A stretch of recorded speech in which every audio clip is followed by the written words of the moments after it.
Sunrisers હૈદરાબાદને મળી સિઝનની પહેલી જીત કેકેઆર સામે, એ પણ ઈડન ગાર્ડનની અંદર.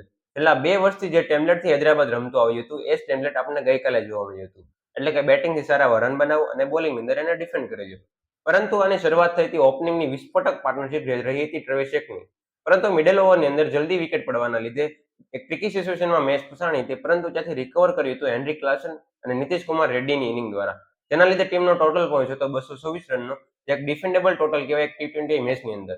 પરંતુ જ્યારે કેકેઆર ચેઝ માટે આવ્યું હતું, ત્યારે ફિન એલાના કંઈક અલગ જ વિચાર હતા, કેમ કે પાવર પ્લેની પહેલી જ ઓવરની અંદર 25 રન ફટકાર્યા હતા. પરંતુ ત્યાંથી એક ગુડ ટેક્ટિકલ ડિસિઝન લીધું ઈશાન કિશને, કે મેચનો પેસ ઓફ કરવા માટે પાવર પ્લેની અંદર બીજી, ત્રીજી અને ચોથી ઓવર સ્પિનર પાસે કરાવી અને તેને ફળરૂપે મળી હતી ફિન એલનની વિકેટ. ત્યાંથી અંગકરીશ રઘુવંશે ઇનિંગને બિલ્ડઅપ કરી અને પોતાની હાફ સેન્ચુરી કમ્પ્લીટ કરી. પરંતુ કેમરન ગ્રીન અને ખુદ પોતે તેની રનઆઉટના વિકેટના કારણે ચેસ ખૂબ જ અઘરો બન્યો. જ્યારે બીજા બેટર્સની વાત કરીએ તો કોઈ પણ રિસ્પોન્સિબલ ઇનિંગ ના જોવા મળી, જેના લીધે કેકેઆરને 65 રનની મોટી ડિફીટનો સામનો કરવો પડ્યો હતો.